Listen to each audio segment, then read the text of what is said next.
This is kind of a historical panel. We'll start off first. Hi, I'm Colin O'Connor, generally known as Ridayah. I am on the board of MNFurs, which is the parent organization for Furry Migration. And my name's Aerak, or real name Edward. I'm currently on the board as well for Furry Migration, parent organization of Furry. Yeah, I think I mixed that up. Yeah, you got a little backwards yeah, I know, there, right? but that's okay. I think they understood what you mean. So let's just unmix that up. I'm on MNFurs, parent organization of Furry Migration. This is a panel on how this all came to be. Welcome, by the way. Welcome, welcome. Yeah, we, MNFurs, actually, I think this winter is going to mark our 13th year being here in the cities. Yep, that is true. And Minnesota Furs started a long time ago in a faraway place called the Devonies. Yeah, it started in a Devonies, then it moved to, I believe, the Eden Prairie Mall, and then back into a Devonies. But yeah, it started as a collection of just 6 people that were meeting up. They all were furries. They found each other, I believe, on Yahoo groups back in the day. It all started as a Yahoo group that really back dates it in right the there. day. Back before, there's like Google Places or, there's Facebook back there, but back then, but no one used it. No one cared. There's MySpace. It's older than Facebook. Yeah. 2005 was Facebook. There's stuff before Facebook. Yeah, I know. So the group is technically older than Facebook. Those first 6 people got together, and it quickly grew to about 15, 20 people, and they would get together every couple of weeks at whatever restaurant was picked, and they would hang out in the back corners. And it was just local furs getting together, and then slowly they started going, hey, we got a few more people, let's go do some movies. And then after about 3 years, there was a defining moment. Something crazy happened. Said, hey, let's have a picnic. And thus began one of the most crazy traditions for Minnesota Furs. See, at that point, Minnesota Furs was maybe 30, 40 people. And Kellick, who is the current con chair, was the original creator around the ideas of the picnic. So twice a year, we would get together at a park here in the Twin Cities and hold a picnic. And it would be a potluck style, so everyone would bring something. We'd cook some food, and it would be a lot of fun. Everyone would socialize. It kind of became our big thing here. And these picnics went on for years and years and years. And at the time, we thought it was crazy because our first picnic, we got like 60 people. And we're like, whoa, that's a lot of people. That's crazy. How are there so many furs around here? Yeah, exactly. 60, man. We thought it was just the biggest number in the world. And these picnics kind of became the staple for the next 8 or so years. 7, 8 years. And they would be the big things that we would do, and it was just the old guard would get together and be like, hey, we should do a picnic again. Who wants to run it this time? Sure, I'll do it. I'll take it to a park near me, and I'll reserve the pavilion. And all these things were being run out of pocket by the people in the community. And every year it would grow and it would grow. Yeah, and it would keep people just volunteer to help out with something. Like there's this crazy guy who volunteered and said, you know what? Last year there was a guy that almost lit himself on fire because he wanted to see what happened if he lit a garbage bag full of gasoline on fire. We should make a badge for this year commemorating that, a name badge, and we should do donations, and if you donate to us so we can keep running these things, you'll get one of these badges. This fool sitting in front of you right now. I should have, not the one that lit the gasoline on, nope, just the guy that said, was not smart enough to say the two-letter word that would prevent all this. Instead, he used the other 2-letter word, okay, which is, the Minnesotan passive-aggressive side of me. I meant to say no, but I said okay. And unfortunately, the rest of them weren't Minnesotan enough to understand. So they took it as, that's fine. Exactly. A language barrier happened, so. And these picnics kept growing, and every year there would be more and more and more people. And all of a sudden we looked around and we realized there's 150 people, 200 people at this picnic. And the brilliant idea, one of our members had the thought of, hey, let's try doing a little hotel event where we'll get together and go to a hotel. We created our first little hotel event, which was called Snowpocalypse. It was held in the middle of winter, and it was kind of a disaster. Yeah, it was funded by ordinary people, not an organization at that point, and it was people's names on the contract. So basically, if anything happened, if the hotel was destroyed, they'd come knocking on one person's door demanding restitution. But people had a lot of fun at it. And people had already kind of asked, hey, there's so many furs here. You know, we do these weekly meets, you know, these bi-weekly get-togethers. You know, there's so many of us. Why don't we do a con? And the old guard, of which we at that point were some of, we kind of sat down and we all got together. There was about 15 of us. We all sat down and we're like, why don't we do a con? You know, we should give it a shot. And we started thinking, yeah, but we need like a secure bank account and we need, you know, insurance and all this. And we need to have legal protections if we're going to do this. That's kind of how any other group does it. And so we started what we thought was completely crazy at the time. And as far as we can tell, no other furry org has done this since either. We started down the path to become a full nonprofit.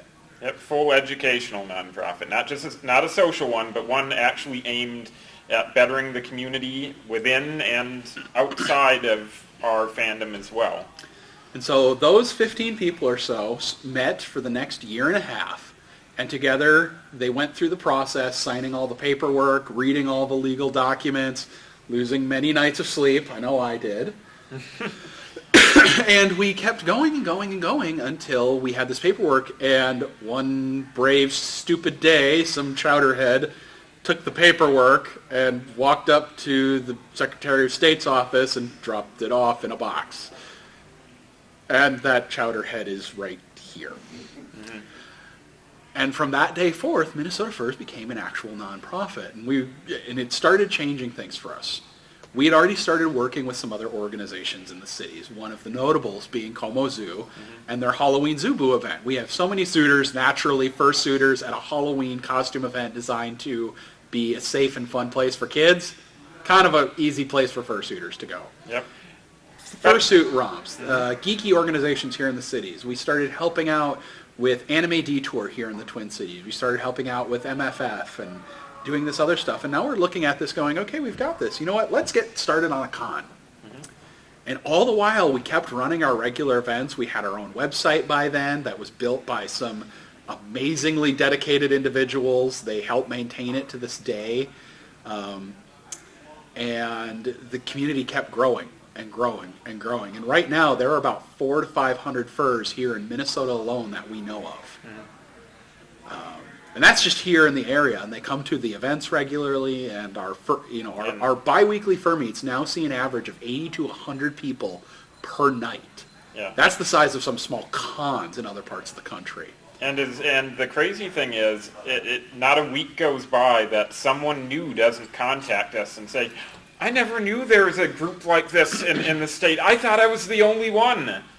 It is. Every week, sometimes every day. More and more people sign up on the website and join.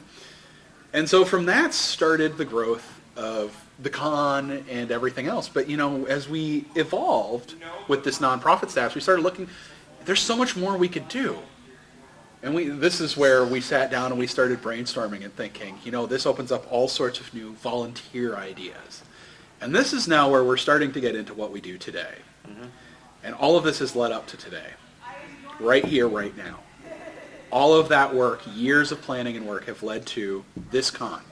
And a change in our status as of a little earlier this year. We were always a nonprofit, but after much hard work and the dedicated efforts of almost a dozen individuals, Minnesota Furs has become, as far as we can tell, the very first furry 501c3 charity. We are a full-round year organization. Yeah, it's a big deal. Yeah, exactly. And they don't give out that lightly. I mean, when you register to try to become a charitable nonprofit, you don't just do yes/no questions. They make you fill out essay questions, a stack of paper this big. We had 250 pages in the final submission, and that's small for some. And it took 9 months just at the IRS, and it took 2 years of filling out paperwork, back and forth thing.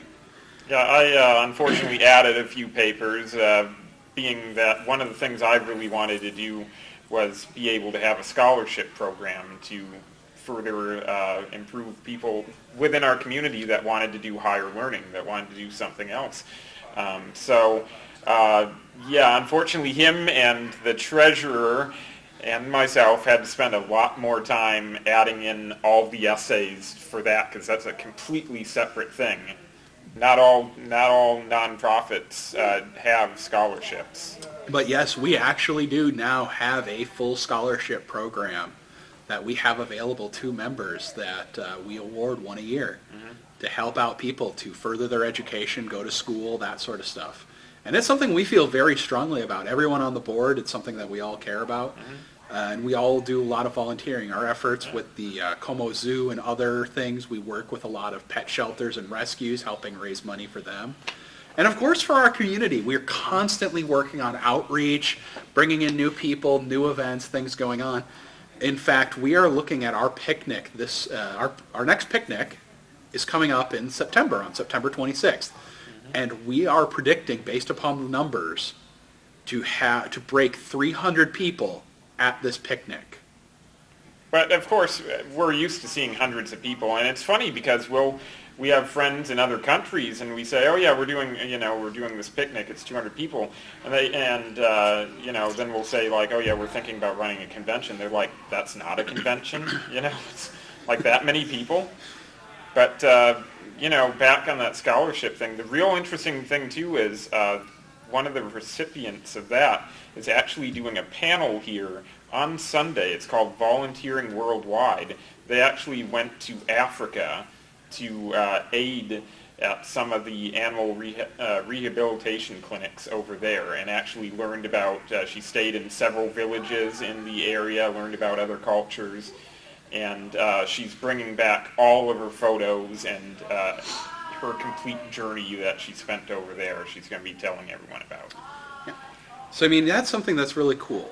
But we're talking about the 501c3. What does that really mean? What does that entail? Well, part of it is MNFurs now can take tax-free donations, which is really nice. The other thing is MNFurs now has a formal administration in its board of directors. They are the ones who help plan and execute all of the major events that go on. But here's what's really unique and what sets Minnesota Furs apart from every other fur organization, convention or otherwise out there. The leadership of our furry community here in the cities is elected by our membership. That is how it is decided as an election. No other furry organization is like that, period. And how we do that?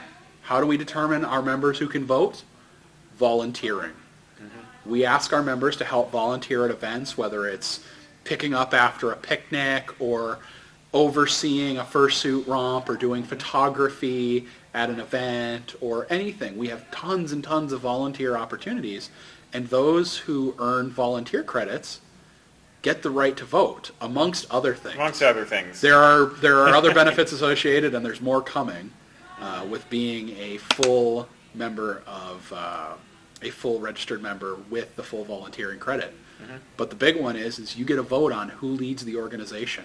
Or if you are, if you don't use that two-letter word properly and it becomes okay instead of no, you can even run for the board with those volunteer hours. Yep, that's all you need to run for the board is have volunteered. If you have volunteered 20 hours of your time, you could be here. You could be helping oversee here, or all you of could this. you could be somewhere. You could be a member of the organization, not necessarily up on this table. If you wanted to, you could. Yeah, theoretically. Right? Yeah, theoretically. Right. So, and this is a great and wonderful thing, and now we're really pushing educational efforts. We're working on plans for classes to help out furs in life skills, crafts, fursuit making, all this other stuff. These are things that we've been working on slowly. There's the scholarship program. There's all new volunteer opportunities. We're actually working on forming a full partnership with Como Zoo, and that would be very good. We have a partnership with the Geek Partnership Society here in the cities to use their space for events and other things like that. And really right now, the sky's the limit. We are now on the board looking up and going, anything is possible. We are continuing to reach out to new furs, to new communities, try and do new events. And that is one of the big things, and we're now looking to our membership and saying, hey guys, we've done this, what's next? Yeah, and that's one of the unique things about our organization. We're here to give people in the community a voice. We're not here to do our own thing, what we want. We're here to do what everyone else wants. And I mean, and it's getting notice. How many of you are local? Those of you who are local might have seen in the Star Tribune earlier this year the article. And that was done with our members coming and saying hi and talking with the reporter. And the reporter and the cameraman, they came to the winter parade where we had at President's. They came to our spring picnic. And they had a blast. We've talked with them since then. They had so much fun at the furry picnic, they actually designed their own fursonas. Yep. Well, they had to. Also, we gave them complimentary badges at the spring picnic, and they adorn their offices with all this, furry bling and whatnot. So, and we've since told them, anytime you guys are welcome to attend and be a part of this community. And it was really funny. He and I actually did the initial interview when they first thought of it, because the idea for the article actually was spawned after the unfortunate events at MFF last year. And they actually contacted us and they're like, hey, we heard about this in the news. We're not sure what's going to go on. But we found you here in the cities. Would you be willing to do an interview? And we said, sure. And then the reporter, she came out and then she sees I don't think we were what she was expecting, though, at the time. Because we met her in an upscale coffee shop, both of us wearing full business suits. Well, yeah, because we came from work, and that's how we dress a lot of the times. I mean, yeah, and she was like, "You guys aren't what I expected." And I'm like, "We have members who are everything from heads of companies and well-earned, well-respected individuals in their fields. Airline pilots, even a few of them here. Yep, we have airline pilots, medical researchers, doctors, web developers, company CEOs. And everything you can imagine. Furry comes from everything, and that was one of the very first things that was talked about. Furry comes from everywhere, and that's the same here. And we, those of us here who've been the old dog and know some of this, we view it as our responsibility to help this community and keep going. And that is what drives us, is the community here. And this is why we keep pushing and pushing and pushing to see what can we do next. Exactly. We already hear Furry Migration is huge. We never expected it to be something like this. And especially you. I know. This guy here, he was the pessimist that first year. I'm the pessimist. One of my roles is the managing of the legal things. I'm supposed to be the pessimist. Come on, it's legal. The legal guy is supposed to be the pessimist. That's normal. The pessimist is the realist. Exactly. And last year and this year, I just get blown away when this happens, because it's so amazing. The attendance is unbelievable. The joy everyone has, and it just makes us want to do this more and more. So this is just the start. This is just the start. We have a panel coming up tomorrow. One of our outreach opportunities is we're actually working to reach out with furs in other parts of the country to help them found their own organizations just like ours. Oh, you mean that's not this panel? Oh, whoa. Damn. Come on, I thought I gave you the agenda. Oh, what am I going to do with you? I don't know, throw me out. Apparently. But, we're reaching out. We want to see, we may be the first, but we don't want to be the last. We want to see this continue everywhere. We want to see other furry organizations spring up, do their own things, and show how awesome furry is to all the geeky communities everywhere. That's something else, too, that we want to reiterate. Through this process, there's some people in furry that think of it as sort of an island unto itself. I used to be that way like 10 years ago. Man, I'm old now. So did I. And but when I first you're got the gray muzzle, not me. Yeah, I'm above 30 gray muzzle. Well, I'm losing the hair, so I'm getting there. But no, I used to think of this was just a little island of furry. We're kind of these weird cliquish club, but the thing is, in all the other nonprofits we work with, and the media relations, and the I'm part of the hotel team here, so I deal specifically with the hotel people as well. We're all geeks. That is the driving force of what we do. We are our own type of geek, but we're all geeks. And through that, I mean, look at we live in an awesome day now where it's cool to go and see superhero movies. I mean, look at all the biggest blockbuster movies are all Marvel movies. There are geeks everywhere. And so it's really cool. It's really easy to relate, like, okay, sure, like, I can talk to some of the people with the hotel. They might not be furry, per se, but they totally get, they know what Comic-Con is, and they totally get the whole, oh yeah, dress up as a character, you know, your favorite character or something. Well, you can use that as a bridge and say, well, I do that too. The only difference is that I created my character, but it's the same thing. I mean, it's a common point of reference now. There was a joke I heard in the geek community that I thought was spectacular. The furry community is one of the only geek communities where your journey starts at a character creation screen. But yeah, I mean, and it's people like you guys who come to these things and enjoy your time. It encourages us to keep going. So I think now, though, I think it's a good time to open up. Is there for questions, comments, what people think, if they have ideas? Mm-hmm. We want to hear it. I just want to say that article in the Star Tribune was one of the best things that I had seen because there's a lot of misinformation out there, and that was great that you had that out there. Yeah. And we were also very fortunate because Sharon Jackson, the reporter that did that, she was very much concerned on getting to the bottom of things, the truth. She saw especially how some of the news anchors reacted to the story in Chicago and just how disrespectful they were being. And she really wanted to find out what the real story was.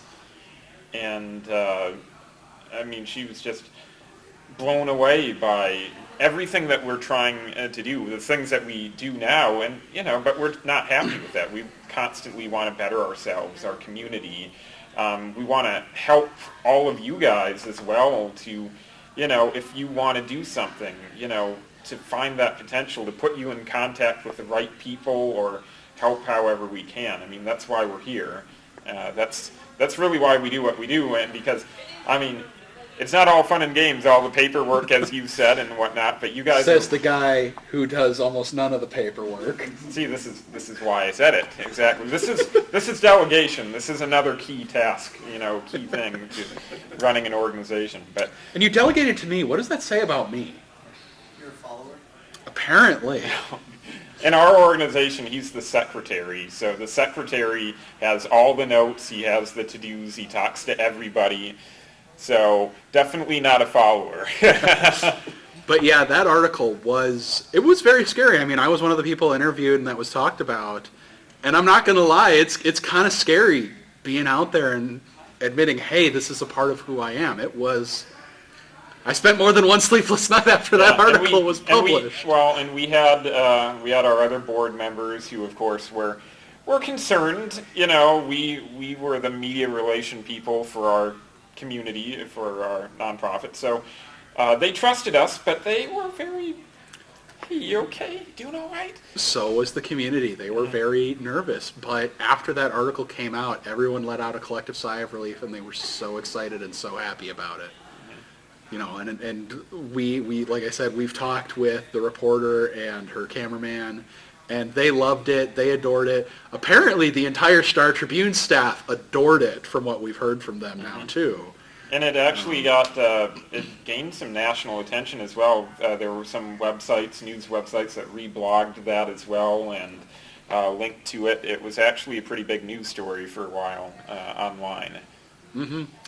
And I mean, it was seen by the furry community the world over. It was seen by geek communities the world over. And this has never been seen on a scale like this in a positive light. And it's just, we're glad to have been a part of it and to have a community that lets us be that cool. And, you know, sometimes our community, of course, gets a bad rap. Obviously. I mean, you can't don't look on the internet. You'll find all kinds of bad stuff about the community. But the thing is that, and some of this came up with the reporter, and the thing is that we were just honest about how everything went. We just explained, using this thing called logic, I guess. And the main thing is just when you're talking to the press or to anyone about you guys are ambassadors of furry. We're all ambassadors of what we love because you're passionate about this. You wouldn't be here if you guys weren't passionate about it. And we're passionate about it too. And just talking about that passion, showing that excitement, that's what makes the difference. I remember one of the stories I had told, because Sharon wanted to talk about fursuiting. And unfortunately, Ridayah over there, Colin, he does not yet have a fursuit. So what can I say? I'm a dragon. I have certain vanity. Nothing's good enough. Yes, we'll let you fan yourself off over there. But so I mentioned, oh yeah, I have a fursuit, and all of a sudden, okay. But one of the stories I told that really kind of solidified what we're all about is I'm one of the two people that was really started the relationship with Como Zoo and the volunteering effort that we do there. And I remember the second year that we were doing it, there was this little girl. There's lots of kids there running around. Well, she was running around not knowing where she was going, and I have big feet, and she actually tripped over my feet. And I saw that happen, and I'm like, oh! I was so scared because, of course, she falls down, and she was wearing shorts, which is even worse, like knee right on the concrete. And this little girl, she was maybe only 5 years old, and I'm like, oh no, here comes the waterworks, oh no. And indeed, she started to cry. So I did the only thing I could at the time while I'm in this wolf costume. I start mimicking her, and crying myself. And she stops. She stops crying. She actually lifts up the muzzle of my fursuit, looks me in the eyes, and says, "Oh, don't worry, I'm okay." And I told that story to Sharon, and she just lost it. She just started. She just started bawling. Yeah, and I mean, but that's sort of the power of what we do and what we can do for even some of us aren't kids anymore, but. It's funny because I do the costuming, and it's as big a thing for the adults as well. Yeah, I mean, obviously we all know that this is not a real 6-foot wolf standing in front of you, but we're able to kind of disbelieve that for a few minutes. What do you mean wolf? I thought you were a polar bear. A polar raccoon, it changes, every day. Yeah. Someone once confused his wolf costume as a polar bear, and we've never let him live it down since. Well, Como Zoo's never forgotten. They still refer to me as a polar bear. That was the year they stuck you out in front of the polar bear area, too. So it was. But yeah, so any other questions? Any thoughts? Or I'd love to hear from you guys. I mean, you're here. To us, simply being here means you're a part of the MNFurs community.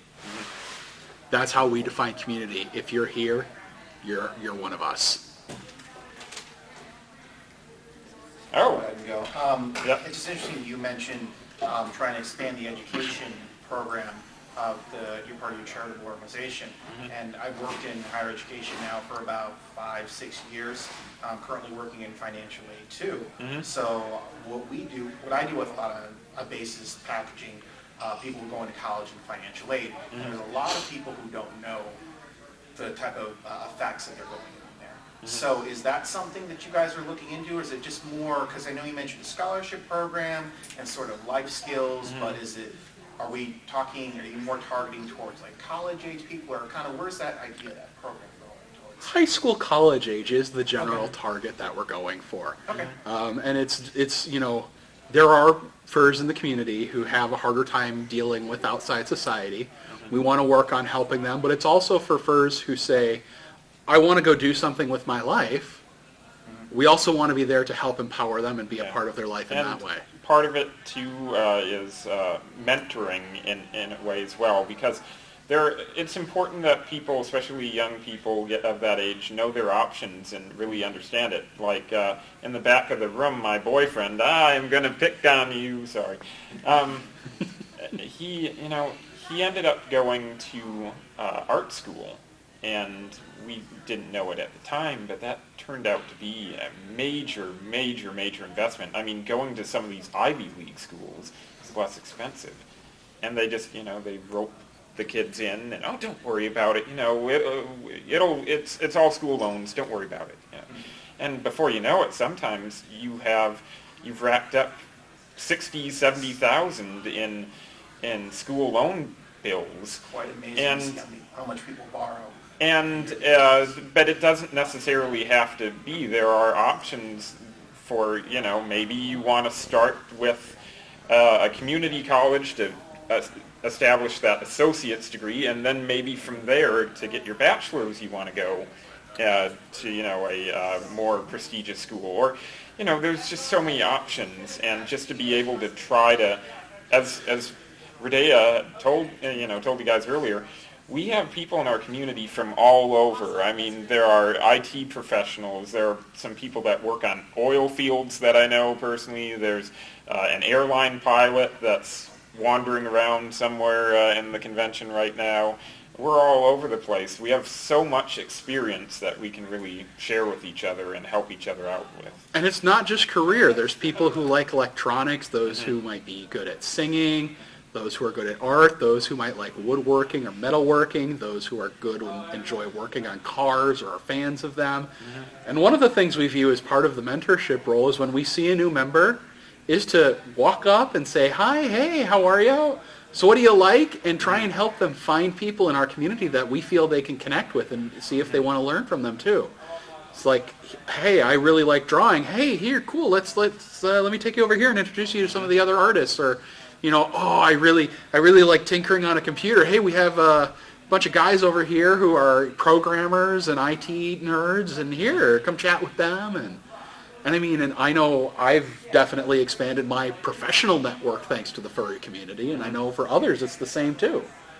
Yeah. That's part of what we consider too mentorship here, is helping first find people who are just like them and are interested in the same things as them, even within our community. Because there's more than just furry that makes us up, and if we can build more and a stronger community by helping get everyone together, then it's so worth it. Cool. All right. Is there any way there could be like an outreach to furries that are in the military? Because being myself a Marine, I've gone around and you don't really see them get together. You sort of just run into them on occasion. But then normally they're never in a community because of what's going on. So I've noticed that quite a bit. Like a few friends that I've known when I've been out there, several of the Marines, I'll get them on Facebook or something, and then we'll leave. But then later on, like a couple years down the line, he was actually furry the whole time. Yeah, I've known really interesting. I've known several military furs as well, and I've not thought of that. I've just written that down as a note here, so I'm going to take that back, so we can actually discuss that on the board as an option. Thank you for bringing that up. That's the first time we've heard that, and we have other people here that have been part of the Army. Actually, a lot of Army furs here. We've got a couple that are Air Force, one who's currently on active duty. She's just on leave at the moment. She came back just for the con, so. That's easier. Yeah. Awesome. Came back from the con when I leave. Well, thank you for coming then. Yeah, thank you for serving, and thank you for coming. Exactly. Absolutely. But yeah, no, definitely we're going to take that down, and we're going to see what we can do for that, because that is a wonderful idea. And I know a couple of furs local who are now retired or reservists who would love to do that. So, Yeah. and I'm a fan of people in the military. Both my father and stepfather are ex-Navy, so.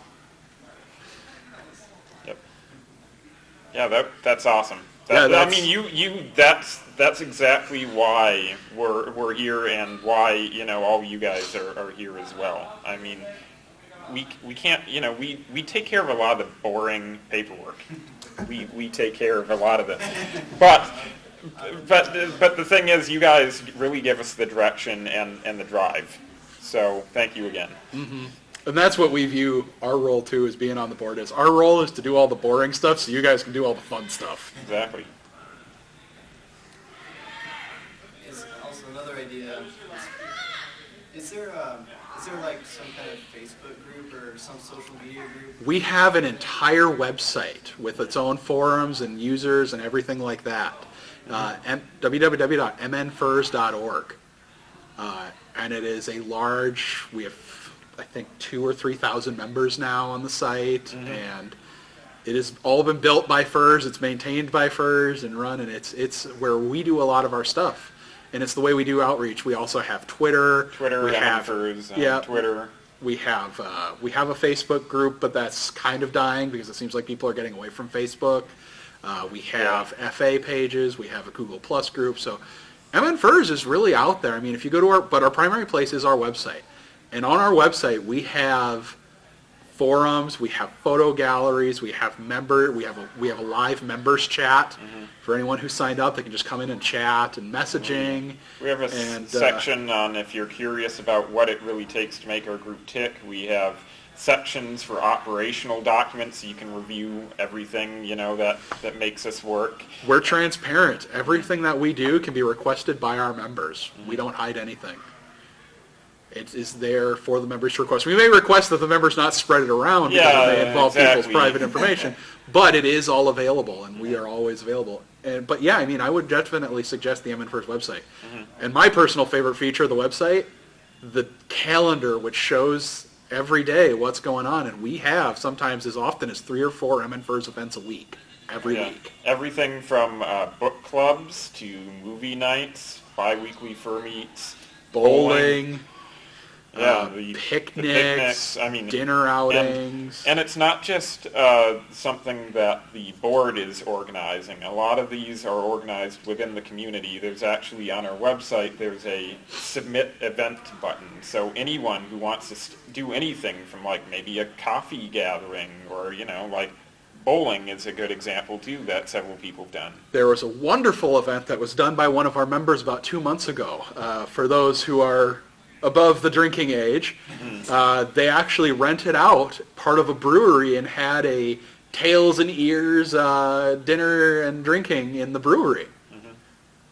And I mean, we do and people have all these really cool ideas that come up over time, and we always give it a shot and see how things go. We have holiday parties, and I mean, I would definitely check out MNFurs.org because it's our primary website. And if you stop by ConSuite is hosted by MNFurs, and there's a bunch of little flyers with our address and the website and a little bit about us there too. So absolutely, join the website. That's where all that is. So, and if you ever volunteer, do anything for the org, that's where you can actually submit. It's all done through the website. Yeah, and if you can't remember the website too, all you have to do is search Google for Minnesota Furs, and we're top of the list. All right, cool. I've been in the fandom about 6 years, kind of going around, and I've never heard about it before. The only reason I heard about this one, what was his name? I ran into somebody at the Mall of America. Like on a random visit, I was like, it was like, even though I've been in fandom for about 6 years due to where I've been, I'd never actually seen another furry before. So actually seeing somebody just with something on, I'm like, finally! We actually do events about every couple of weeks down in the mall these days, so. Yep, one of our, we usually do movie nights once a month, and they generally alternate between North Metro and South Metro, so at least every other month there's a movie night at Mall of America. And we like to do dinner outings there, because there's a lot of nice restaurants and book club meetings because it's easy for everyone to get to, and there's always parking. Yeah, that's one nice thing. So, yes. Absolutely, glad to see you. Go right ahead. Earlier during the opening remarks, they were talking about bi-weekly meeting. Is that you guys? Or? Yes, that is us. Bi-weekly meets, yep. Yes, we do bi-weekly meets. Normally there would be one tomorrow, but naturally there's not because we have a convention going on. Be a little redundant at that point. Is there a standard place for that, or should I just look online? It's generally a standard location. It's at a place in Hopkins, which is on the west side of the metro, and it's at a Perkins. And Well, it's actually, we filled up the Perkins, so we've also spilled across the street to a Caribou, which also works because some people like to sit down and have a meal. Other people like to have a cup of coffee in their hand and move around and chat with all sorts of different groups. So it kind of works for the gamers that want the table space as well as the people that want to get around and talk to as many people as possible. The one near Crossroads? Yep. I'll work over Hawkins. Yeah, it's the one over by the Crossroads. Yeah, right over there off Highway 7. There's actually a nickname. Both the staff there and the MNFurs community have nicknamed that Perkins the Furkins. I haven't, but That's because you're a stick in the mud. yeah. I'm a gray fur. Yeah, Very but the much next so, one's yeah. in about 2 weeks, so I believe it's the 13th of September. Yep, and all the info is on MNFurs.org, calendar at the bottom of the page. It'll show you when, if you click the calendar, it'll pop up with a map. But you already know where it is, so that's great. Yeah. Yeah, and we're always, like I said, we see 80 to 100 people a night usually, so it's a big crowd. At some point, we're just going to have to talk and see if we can't reserve the entire place. Yeah. So yeah, any other questions, any other comments? I'm loving the feedback we're getting from you guys. I'll go again. Okay. Go for it. Yeah. One of the things you guys mentioned earlier was just kind of having like furry being on an island, and I still kind of feel that way at sometimes, having been to a lot of cons, a lot of meets too. How did you transition from that stage into making it kind of just a bigger or more inclusive part of your lives? I know, and maybe getting a little personal, but it just definitely seems like a transition, a positive transition. Well, I know as part of the organization, one of the things we did is we realized as we were running this, we couldn't do everything alone. on our own. Yeah, they're just the talent pool that was required. We're still building that even this day. So we had to become talent scouts and actually find it. And we also had to look for people to mentor us who had already gone through the process. Because we said, we are noobs in this. We don't know what we're doing. Exactly. Please find us some MLG person for another fandom. And we started talking, and we started looking around, and some of us had friends in some of these other communities who had done similar things. And we started networking with them first on a personal level and then on a professional level to reach out and say, hey, we're trying to do this. Can you help? And they said, sure, we would love to. And they helped us. Yeah. And we were so thankful for it that as an organization, one of the things we want to do is try and reach out and give back to help others in the way we were helped when we couldn't do it ourselves.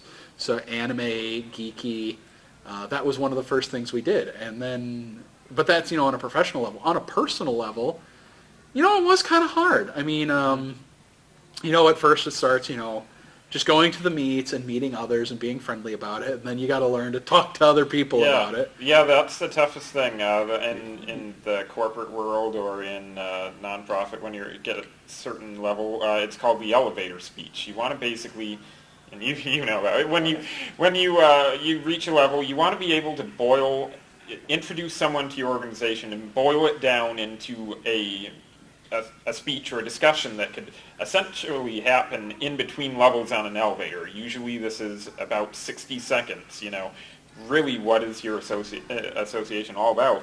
And a lot of that, it's tough at first because you're like, how do I bring this up? Like, even with my coworkers all know about it, and it's funny because after they actually called me right after the thing that happened in Chicago, and they were all, "Are you all right?"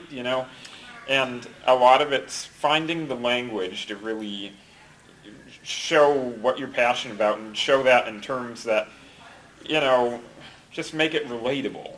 Yeah, and I mean, I know, like, with MFF too, it was interesting. Like, I had originally come out to my family when I was still a teen, as furry and all of that, and 2 nights later, my parents came, sat me down on my bed, and they went, so you say you're a dragon, does that mean you're going to try and jump off the roof thinking you can fly? Oh, yeah, and that's like when I first told my parents about that, and, does that mean you want to get a tail grafted to your body? And it's, no. You get some of those awkward conversations at first, but one of the things here that I view as important with MNFurs, we're now a nonprofit. We have a legitimacy that is hard to find anywhere else.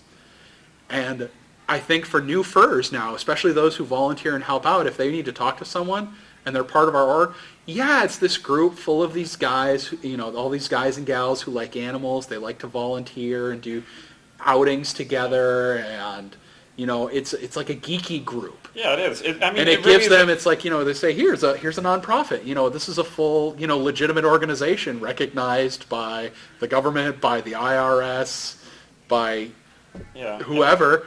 And, it adds legitimacy. It's like, oh, so these are people who like to do things to make stuff better and connect to people. Okay, that helps people understand, and they can relate to that. And when you start with animal as foundation, and you can move on from there, because we're a collection of artists and artisans and performers, and we've got wildlife photographers in this fandom, photographers in general, artists, anthropomorphic artists, wildlife artists, every novelists. Oh yeah, we've definitely got the novelists in there too. It's the full gauntlet. It's the full collection of everything, and that's something. When you explain it that way, because a lot of other organizations, that's one thing we are a little bit different about. With anime, they're fans of animes, but because of our roots in our organization, Furry as a whole, we didn't have this content to be, fans of this content. So as a result, we do a little of everything, and we're all fans of each other in some way. Like, there's so many people here that I admire and that I'm so thankful to know, and they're just ordinary people. It's not like, oh, this is a voice actor person no, this is just like Ridayah here, who I'm in awe that works as hard as he does, puts so much effort into it all, and just hasn't gone away yet. You're gonna make me blush. Oh, I do declare. I declare you are giving me the vipers. Oh, Mr. Aerak, you go on. Yes, anyway. But yeah, I think there still is a level of fear. I know when the article came out in the paper, fortunately I had talked with my bosses. I'm like, by the way, I'm going to be in the paper on this. And they're like, so what's this about? But, one of the things they were looking at it, and they're like, oh, so this is leadership stuff that you do. Mm-hmm. And it's all in finding a way. I think one of the things that this is helping doing for not just us, but the community as a whole, and for the individual members coming into the community and trying to reach out now, is it provides them what I would call hooks. Mm-hmm. Things that let them relate to the people they're talking to help them understand it. And they're like, okay, we relate on this. You're just looking at it from the left, and I'm looking at it from the right. Mm-hmm. It's like, I may not fully understand this part of it, but I do get this, and I do get this. So, okay, that makes sense. And I think that's a big part of what educating not just furs, but the entire community, the entire geeky community and others is about. Mm-hmm. Showing, hey, we're just like you. We got the same interests, we got the same people, we got the same stuff. This is just part of who we are. Mm-hmm. I'd say a lot of it, too, is just being able to have a calm discussion, as in don't freak out, because if you freak out about it and you get all nervous and start stumbling over words, it's really going to make the other person wonder, oh, is there something to hide? What's going on? So the main message is just be open, be calm, be open, and find those connections. Like I said, everyone nowadays is a geek. You just gotta find that geek connection, and it'll work. Yeah, and that openness is key. Like I said, all of MNFurs is completely open. Our administration is open. You can contact and talk to us anytime. You can request any of our documentation. All of that stuff is available to our members and to others, because we want to dispel that myth of that secret, the secret masters running things and the mystique and all of that. It serves no purpose. Yeah. And we're open, we're inviting, we want to be clear, we want to be transparent, because it makes it better for every single one of you and for us. Yeah. And that's what our goal is. And this kind of also bleeds into what we'll be doing tomorrow, right? Yes. Panel discussing, so you want to start your own furry organization in your area. I mean, so it's all one big outreach. It's all the same thing that we're trying to accomplish here. And that panel's at 4:30 tomorrow, if you're looking, because I see a bunch of you grabbing your books. But yeah, I mean, that's very much what it is. But it's still going to be scary. I will admit, when that article came out, I had a few sleepless nights. Like, yeah, ooh, okay. Because we knew, or all of a sudden we got the notification, oh yeah, it'll be out later this week. Ooh, boy. And it's like, we cross our fingers and contains your real name and your fur name, and I had furry friends from Europe. Hey, I read about you in that article. Yeah. Okay. Yeah. And I had like all of my relatives call me up because they had all seen it. I have like a dozen copies of that article now because every single relative saved their copy to give to me. Mm-hmm. This is on top of the 5 copies I bought for myself. Yeah. Why not? I never will. Go for it. So I know we have an organization here, and everybody has their own organizations. Is there any cooperation as a whole? Not yet. No. But that is something that we are starting to talk about now that we've got MNFurs stabilized. We've got a lot of our legal stuff stabilized. That is one of the next things we're starting to talk about is what can we do to help create a bigger, more global furry community cooperation. And in some ways, it's already been started. We do a lot of back and forth promotions and advertising with Red River Valley Furs up in North Dakota, the Fargo area. We also do a lot of work for MFF, Midwest Fur Fest, down in Chicago. And they in turn do a lot of work for us, and we of course have ad swaps with them. So this is one of the ad swaps in the back of our convention book. So yeah, we've started, forming the roots and branching out, and currently, we're working a lot with the Midwest, and we hope to expand and be able to help more groups out. That's part of why we're running this panel and the panel tomorrow as well. Yeah, I mean, one of the things that's one of my personal goals is in the next 5 years, I would like to start setting up a mailing list or a website for all of the furry organizations throughout the U.S. and elsewhere, to just put a pin on a map and say, hey guys, we're here, here's our website, here's our email group, and to give them a way to start networking with each other. That is something I really think would be wonderful for our group. I mean, we've seen other geek organizations do it, and their communities get much better for it. And we've been the first here, and I think we have a duty to our members and to the community as a whole to see if we can't try and do something like that. Yeah, and as Ridayah said earlier, I mean, the real issue is that we're at the ground floor in terms of furry organizations that are educational nonprofits. As you mentioned, we're breaking new ground. Yeah, we are breaking new ground, especially there are other organizations out there within furry, they're centered around one convention. We do things year round, but also a lot of these other furry communities have a board of directors where you are on the board until you no longer wish to be on the board. There isn't an open election. There's no way to get new talent in. That's what you have. So a lot of this, we're also, we're trying to educate the community, like all parts of the community, from people who are at the ground level, want to do more, all the way to the people that feel like they're at the top and say, this isn't the only way to do things, and hear the negatives with doing it the way you are.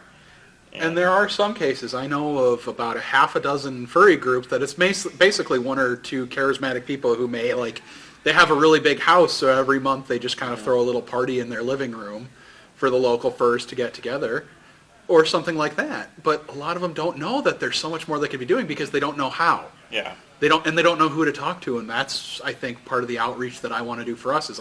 And part of the reason I was the original starter of the panel, So How You Want to Start a Furry Org in Your Area, is because I'd heard from other people who they would come to us and say, wow, you've put this, how did you do this? Mm-hmm.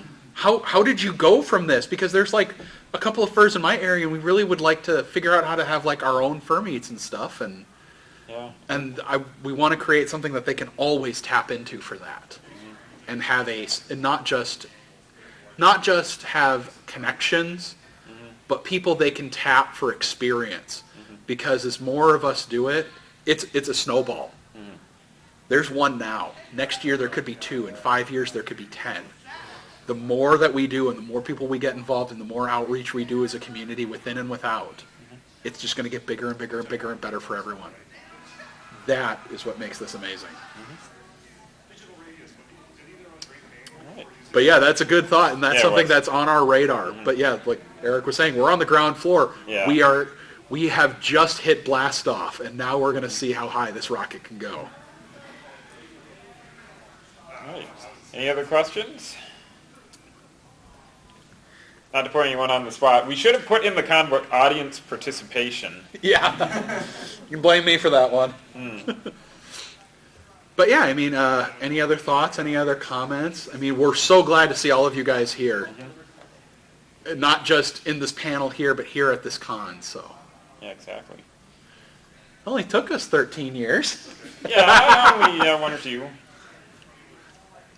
Sorry that I'm stealing all the attention on this one. But No, I'm sure everyone's thankful. what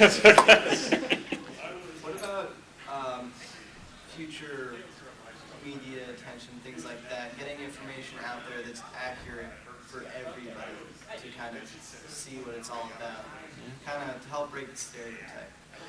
That we actually have 3 people on our board who has a job together is to work with media relations when they come in. We're here at the con at every event, because we have actually had before reporters just show up at our events like, hey, we want to come talk with you about this. Yeah, and we're like, what? Yeah. And like do videos. I mean, the photographer for the Star Tribune, he actually came back later and took a whole bunch of more pictures because he wanted to showcase just how diverse furry was. It's like, here's a raccoon, but he's a pilot. Here's a fox, but he's an auto mechanic. And here's a squirrel, and he's CEO of a Fortune 500 company or whatever. Well, a squirrel would have to be, for the hyperactivity. But yeah, he was so fascinated by it, and we get that. And we're actually working on providing on our website and in person, making ourselves available to get this information out and to be there for others as this starts coming up. I mean, we've not heard about it many from other organizations. Most of the ones that we've heard about who've had media relations, they're usually the larger cons, and they already have their own PR department. But for organizations, it's a scary step. I mean, the first time you and I stepped into it, it was nerve-wracking. We were sweating. Well, my first real exposure was actually at this convention last year. I guess that's where I got roped into media relations from there. Because City Pages showed up and wanted to interview people, and someone just grabbed me. Hey, they want to talk to a fursuiter, and just, whoa, okay, there, all right, sure, I'll do it. And I had like literally 10 minutes to prepare. Just sit in this room and wait for 10 minutes here by yourself. Someone will get you shortly and bring you in front of the camera. So.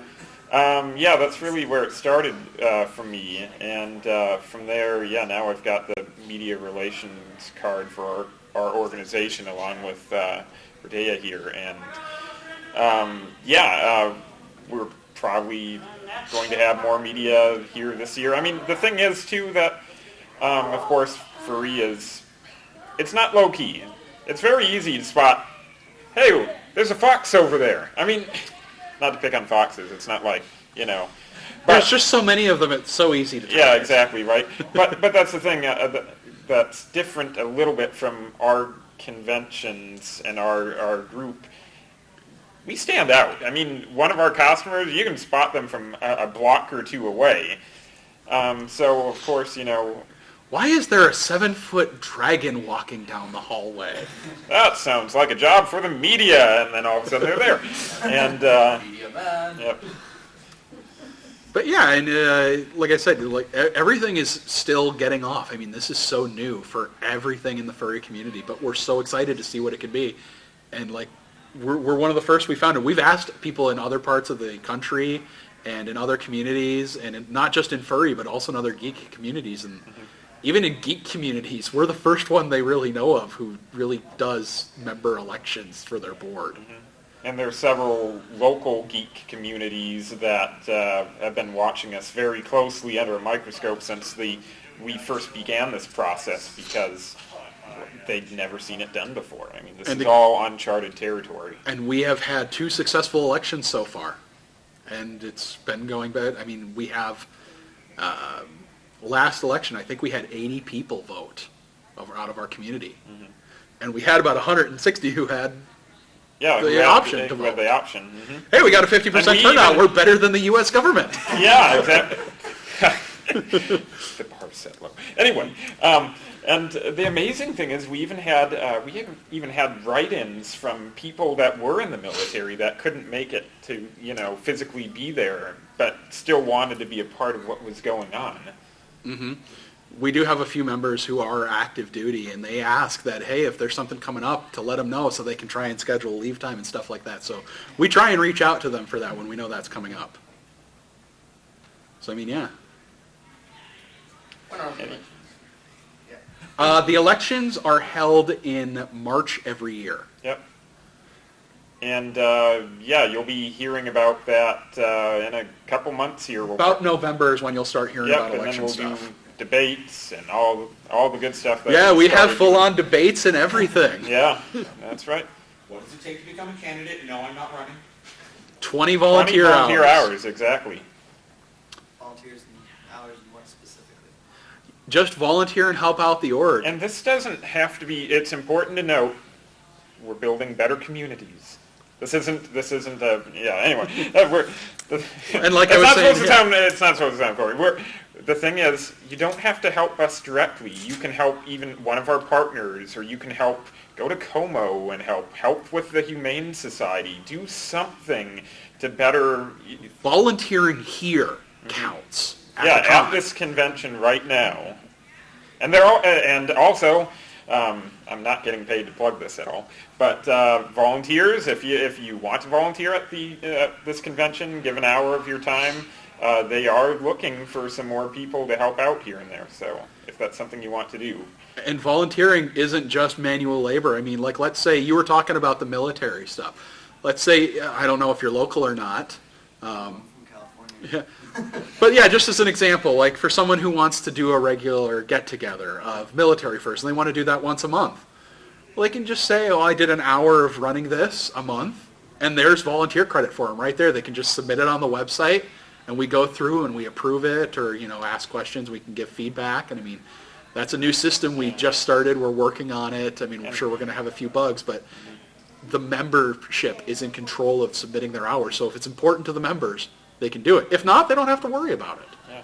And I mean, volunteering, I also need to express, it's such a positive thing. It's not just giving of your time. I've made some great friends that are still with me today from 10 years ago when I started, and you meet so many wonderful people, and the opportunities just open up for you. Yeah. In fact, the reason I'm on the board, when that group first got together to talk about forming a nonprofit and all of that, I got dragged in. Hey, you know how to type fast. I guess I volunteered. I got dragged in, and that was 5 years ago. And I haven't left since. Yeah, well, no one else types as fast as he does, and so, yeah, no one does, as Charles knows. They've made the mistake. Someone once asked for the last year of board meeting notes. 12 meetings, 78 pages of type notes. Why do I have a hunch the person who asked didn't think you had any? The person who asked, when I gave them to him, came back later and said, I was not expecting this. I need to go buy you dinner now. But yeah, any other questions? I think you had a question. Oh, actually, I just wanted to thank you guys for that article. Was it back in April, or it was a few months ago. Yeah. Oh, the Star Tribune? But I've been talking at work for starting to get my costume together. And I couldn't get them to believe it was a real thing. And finally, I had actual evidence that these things do exist. I could show them. Well, that's awesome. Watch the City Pages website for in the next couple of weeks. I think they're going to be doing another video. Just saying. Just saying, yeah. Yeah. I think we'll have time for one or two more questions, and we're going to wrap up for the next panel. Yep, exactly. For the elections, do you record your debates and post them? We do. We do. Yep. We have a YouTube channel. We record our debates and we put them online. We're very high tech about And this. the YouTube channel is connected to the MN. It's Yes. MNFurs. You can search YouTube for MNFurs. It shows right up, or else you can find it also on our website, MNFurs.org. Yep. When we post like the election debate videos, they actually go onto our front page. We also have a new newsletter. So if you sign up on the website, you can sign up for the newsletter, and it will be part of the regular newsletters. Yeah. And the awesome thing too about the debate, I mean, it's an interactive debate. If you're actually there, you can ask us questions directly. But otherwise, you can. I mean, we answer on the forums. You we can answer submit in a person, write-in you can question. yeah, exactly. And the last 2 years when we've done the election debates, we have actually done them live as well. So people can watch live over webcam and submit their questions through the chat. So, I mean, it's a big thing. It's new and it's exciting. So, and that's our best way to show, though, that this community is going to be run by its members, that we let our members come in and become the leadership. Yeah, I mean, it's, in a way, I mean, we're making ourselves really vulnerable here because we rely on you guys. I mean, if you guys don't turn out, if you guys don't help us, we're nothing. I mean, we have no power. Well, if you guys don't turn out and don't help, then we're stuck doing this job for the next 10 years. But I mean, yeah, I mean, it's this community. So if the community is unhappy with it, they can come in and take over. And to be honest, one of our biggest duties we consider is the training of new talent and new members to replace us someday. Yeah, it's actually right up there on our to-do list. When you become a board member, you have to start. It's the very first item on your board to-do list is start working on your replacement, because nothing excites us more than seeing what someone new is going to do with what we've built. It's like building with Legos. We've built a layer. What are they going to build next on top of what we've just built? And also, if you happen to move to Minnesota, I think there's a place for you, you know? Yeah, definitely. If you move out here, let us know. I mean, Yeah. we're always looking for people. I have anything, if you will. Well, there we go. 10 months. 10 more months. A couple months. Okay. All right. I've finished my service. All right. All right. Well, I think we need to wrap up so the other panel can start getting ready and getting prepped. But absolutely, I want to thank all of you for coming, for your wonderful questions, for your time, and for your care. Thank Yep. you. Thank you. And if you have any other questions, feel free to come to our next panel. Yeah. Or feel free to hunt us out if we aren't running around crazy.